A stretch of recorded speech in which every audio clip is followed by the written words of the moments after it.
Hey guys, welcome back to Abhyudaya classes UP. आज के इस वीडियो में हम आपके लिए लेकर आए हैं फिजिकल साइंस का लेसन प्लान, जिसका टॉपिक है कार्य।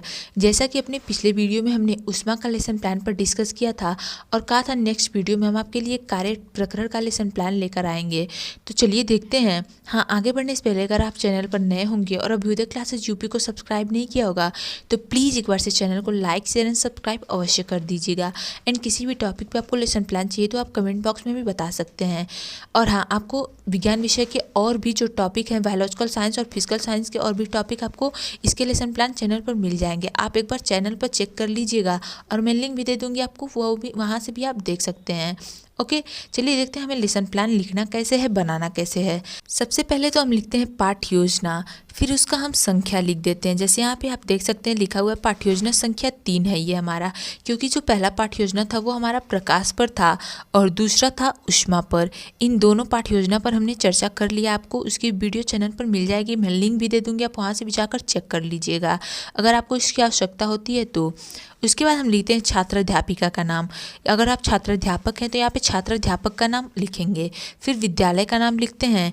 इसके बाद एक बॉक्स बनाते हैं जिसमें लिखते हैं दिनांक, कक्षा, विषय, कालांश तथा समयावधि। उसके बाद हम प्रकरण लिख देते हैं।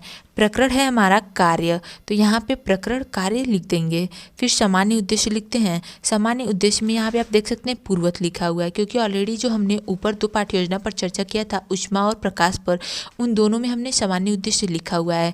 तो यही होता है कि जो हम पाठ्य योजना बनाते हैं, पाठ्य योजना की कॉपी लिखते हैं, तो जो हमारा होता है 1 से 2 पाठ्य योजना में ही बस हम सामान्य उद्देश्य लिखते हैं। उसके बाद जितनी भी पाठ्य योजना हम लिखते हैं उसमें पूर्वत लिखते हुए आगे बढ़ जाते हैं।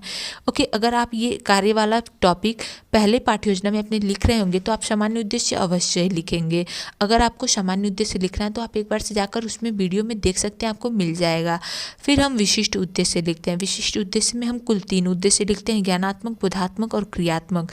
जिसमें ज्ञानात्मक में लिखते हैं छात्र कार्य के विषय में जान सकेंगे।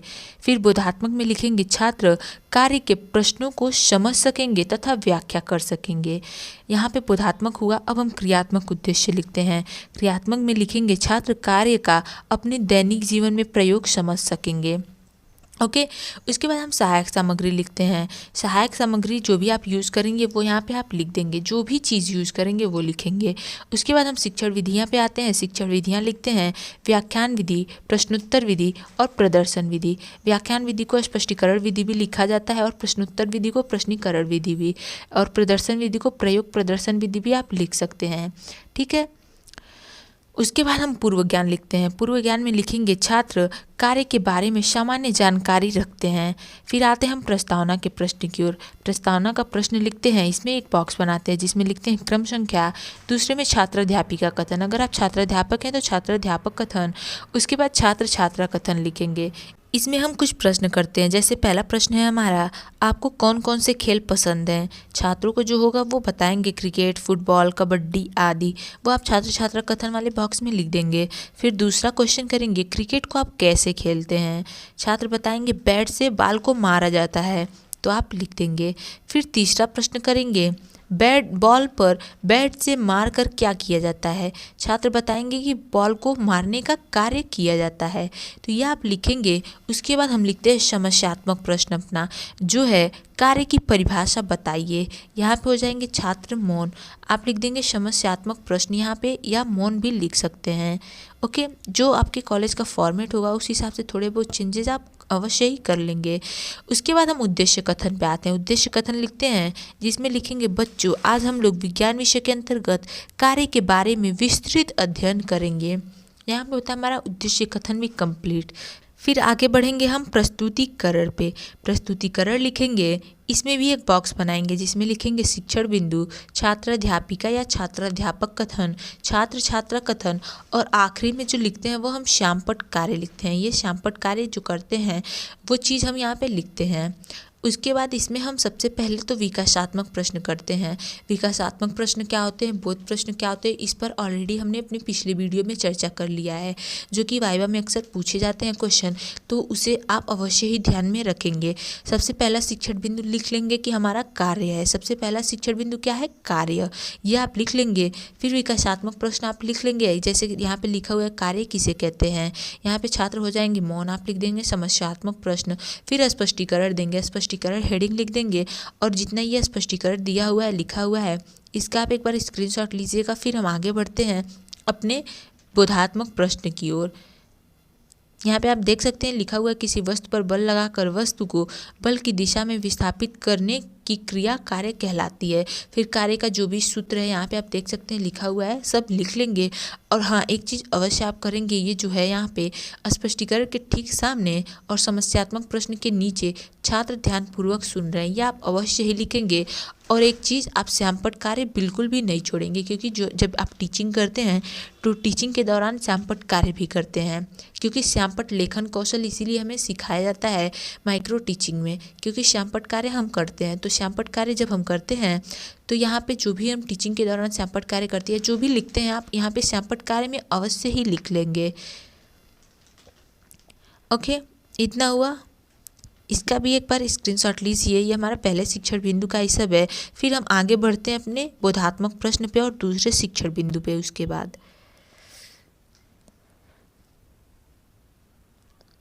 Okay, done. अब हम आगे देखते हैं अपना बोधात्मक प्रश्न। इतना हो गया ना। अब हम पहला प्रश्न करेंगे, कार्य का सूत्र बताइए। छात्रों को आपने स्पष्टीकरण दिया हुआ है, जैसा कि मैंने बताया हुआ है बोध प्रश्न क्या होते हैं, तो छात्र आपको अवश्य ही बताएंगे। फिर दूसरा प्रश्न करेंगे, यदि बल और विस्थापन विपरीत दिशा में हो तो कार्य का मान होगा। यहाँ पे छात्र जो बताएंगे वह आप लिख देंगे, जैसे यहाँ पे लिखा हुआ है। उसके बाद फिर आते हैं हम विकासात्मक प्रश्न पे। विकासात्मक प्रश्न करेंगे जिसमें पहला क्वेश्चन होगा, लंबाई को किस में मापते हैं। छात्र बताएंगे मीटर में। फिर दूसरा प्रश्न करेंगे, कार्य को किस में मापा जाता है। यहाँ पे छात्र हो जाएंगे मौन, आप लिख देंगे समस्यात्मक। फिर हम अपना दूसरा शिक्षण बिंदु लिख लेंगे, कार्य का मात्रक है।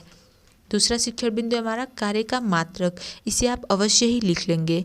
इसमें भी अब स्पष्टीकरण देंगे तो स्पष्टीकरण हेडिंग लिखेंगे और इसका एक बार स्क्रीनशॉट लीजिएगा। यहाँ पे अब छात्र ध्यानपूर्वक सुनेंगे या सुन रहे हैं, अवश्य ही लिखेंगे। इसका स्क्रीनशॉट लीजिए। फिर हम आगे बढ़ते हैं अपने बोधात्मक प्रश्न की ओर और तीसरे शिक्षण बिंदु पर। ओके, हो गया। यहाँ पे श्यामपट्ट कार्य अवश्य ही कर लेंगे। श्यामपट्ट कार्य का भी एक बार स्क्रीनशॉट लीजिए। फिर हम आगे बढ़ेंगे। जैसे यहाँ पे कार्य का मात्रक बताया हुआ है।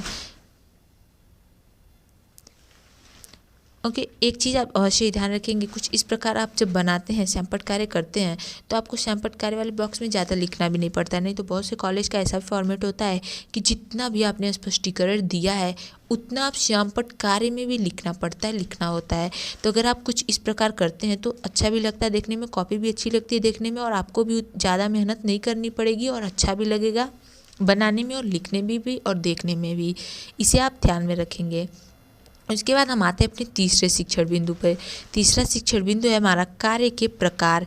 ये आप लिख देंगे तीसरा शिक्षण बिंदु अपना, जिसमें विकासात्मक प्रश्न करेंगे। तो विकासात्मक प्रश्न हेडिंग लिखेंगे।